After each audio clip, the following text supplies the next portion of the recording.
Jadi pertama adalah pujangga ya. Pujangga itu adalah gelar dari keraton yang ditujukan kepada intelektual, akademisi, supaya orang-orang yang memiliki ilmu pengetahuan baik tentang filsafat, baik tentang agama maupun tentang pengetahuan umum. Kalau hari ini kan cenderungnya terpisah-pisah antara seorang akademisi non agama dan kemudian juga agama. Terus kemudian pengetahuan umum itu terbagi-bagi atas fakultas-fakultas. Kalau dulu seseorang yang pandai, orang yang pintar itu harus pintar dalam segala hal. Nah, pintar dalam segala hal ini yang disebut pujangga. Dan kemudian kenapa kok kemudian pujangga itu identik dengan sastra? Karena memang metode penulisan ilmiah zaman dulu itu menggunakan sastra. Segala bentuk pengetahuan itu ditulisnya melalui bentuk tembang, mocopat gitu. Bahkan Serat Centini yang disebut sebagai ensiklopedia Jawa itu ditulis dalam bentuk puisi Jawa lama ya, itu mocopat gitu. Dan kalau di keraton sendiri banyak kan pujangga itu adalah terah pengging. Yang dimakamkan di sini tentunya yang paling terkenal adalah Yasadipura 1 dan 2.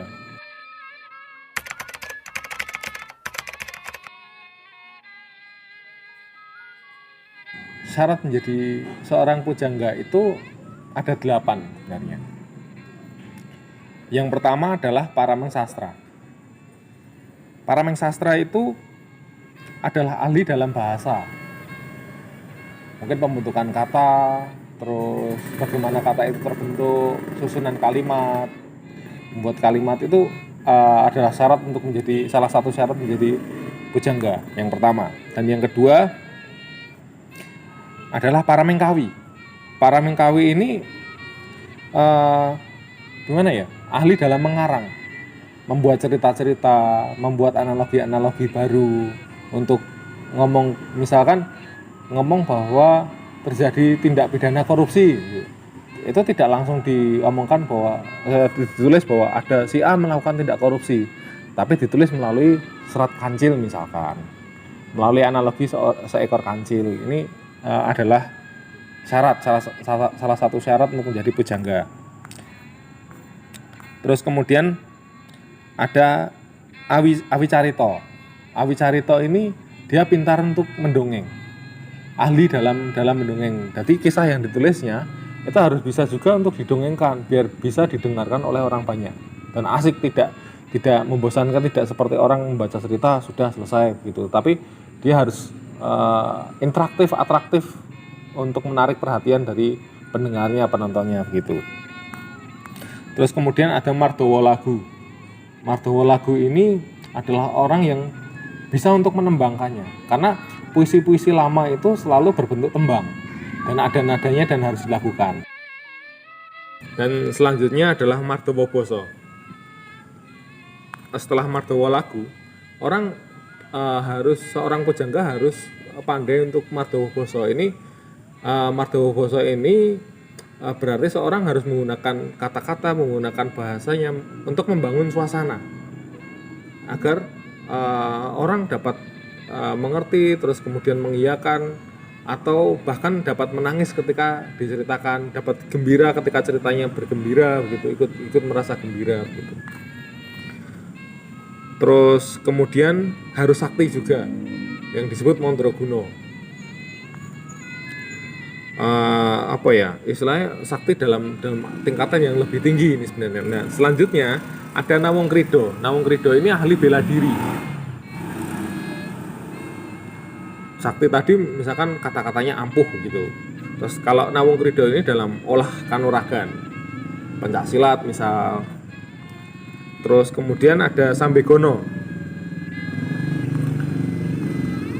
Sambegono ini bijaksana. Jadi seorang pujangga haruslah seorang yang bijaksana dalam mungkin dalam menentukan sikap, bahkan dalam apa yang ditulisnya ini bisa menyakiti atau tidak, bagaimana caranya agar tidak menyakiti, apakah yang harus ditulis itu seperti apa.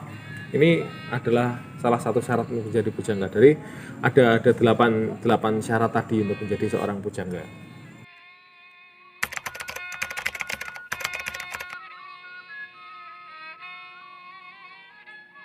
Di awal tadi saya menyebutkan Yosodipuro 1 dan 2 yang keduanya dimakamkan di belakang Masjid Ciptomulyo ini. Banyak karya sastra atau buku-buku serat-serat yang dilahirkan dari kedua pujangga Keraton Surakarta ini. Yosodipuro 1 banyak menelurkan karya sastra Jarwan yang banyak orang menyebutnya ini adalah Bapak Renaissance Jawa karena banyak karya-karya sastra Jarwan yang dilahirkan. Karya sastra Jarwan itu adalah sastra yang diambil dari teks-teks yang masa lampau, teks-teks yang bersifat kuno gitu. Dari kakawin yang bentuknya kakawin, puisi-puisi yang sudah tidak populer di era Surakarta kemudian digubah, kemudian dibongkar lagi, dibentuk lagi menjadi karya sastra yang terbarukan di era Surakarta begitu. Banyak sekali, misalkan kayak Wiwoho Jarwo, Serat Wiwoho Jarwo ini berawal dari kakawin Arjuna Wiwaha yang sifatnya Hindu-Buddha kemudian dirubah. Mungkin dalam alam pikir Raden Ngabei Yosodipuro pertama ini akan disesuaikan dengan kondisi terus situasi yang terjadi di zaman Surakarta begitu. Ada lagi Romo Jarwo. Romo Jarwo ini diambil dari Ramayana Kakawin.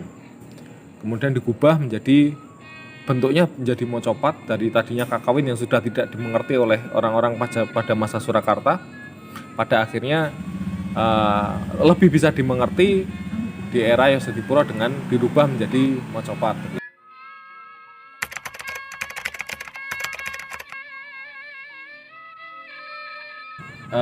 Yosodipuro yang pertama disebut Bapak Renaissance Jawa karena melahirkan banyak karya sastra Jarwan gitu. Kayak misalkan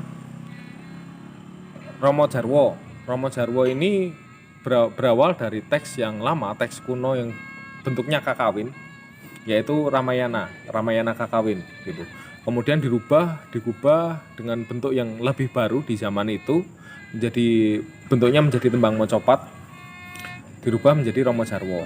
Nah, kemudian ada lagi namanya Serat Wiwoho Jarwo. Ini diambil dari kakawin Arjuna Wiwaha. Kakawin Arjuna Wiwaha ini sifatnya juga bentuknya juga kakawin dengan bentuk dan bahasa yang lama yang sudah tidak dimengerti oleh orang-orang di zaman Surakarta. Jadi akhirnya dirubah dengan bentuk dan gaya yang bisa dimengerti oleh orang-orang di zaman Surakarta begitu.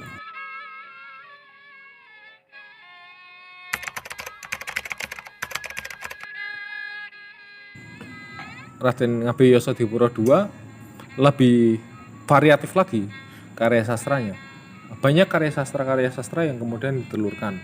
Selain juga Serat Menak begitu, Gubahan dari Panji begitu. Ada banyak karya sastra yang lain yang ditelurkan, cerita-cerita baru misalkan kayak Roro Mendut misal. Atau kita mengenal karya sastra yang sangat keras mengkritik penguasa pada waktu itu. Ya, penguasa pada waktu itu ya Keraton Surakarta. Serat Wicoro Keras yang isinya semua kritik semua. Ini adalah karya sastra Yosodipuro II. Nah, selain itu Yosodipuro II ini adalah salah satu orang yang menjadi tim penyusun Serat Centhini. Jadi oleh Sinuwun Pakubono yang kelima, Yosodipuro ini diutus untuk menjelajahi Jawa dari Surakarta, menyusur Jawa ke barat, sampai kemudian kembali lagi ke Surakarta dan kemudian mencatat, membukukan, dan kemudian mereka pulang apa-apa yang ditemui untuk disusun menjadi Serat Centhini. Jadi Serat Centhini ini sedikit banyak juga salah satunya penyusunnya adalah Yosodipuro yang kedua yang dimakamkan di sini.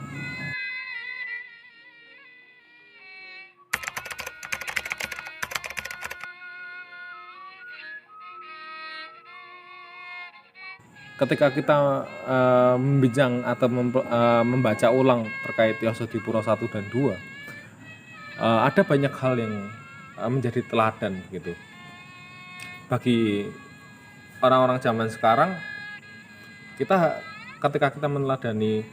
Ketika kita meneladani Yosodipuro 1 dan 2, kita tentunya tidak hanya sekedar ngomong kebudayaan itu mandek berhenti di era lama gitu.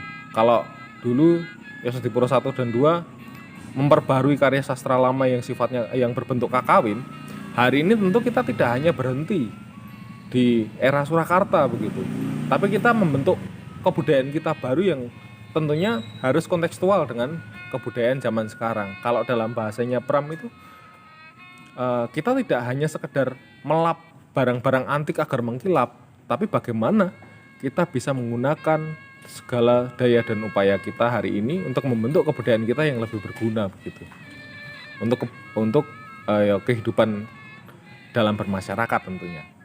Berarti transformasi kebudayaan itu sebuah hal yang niscayaan gitu ya. Transformasi kebudayaan itu adalah keniscayaan yang memang harus terjadi, dan ketika kita ingin disebut sebagai manusia yang berbudaya, tentu berkembang, karena sifat dari kebudayaan itu adalah berkembang.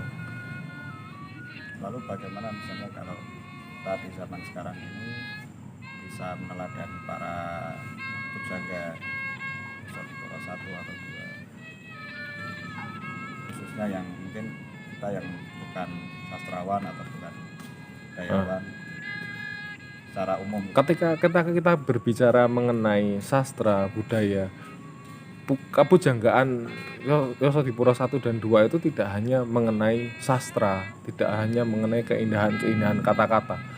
Karena memang metodologi seperti yang saya bilang tadi, metodologi penulisan ilmiah di era Surakarta, era-era zaman dulu itu menggunakan puisi ya. Jadinya menulis dengan puisi begitu. Di era hari ini semua bisa menjadi pujangga dalam bidang keahlian masing-masing.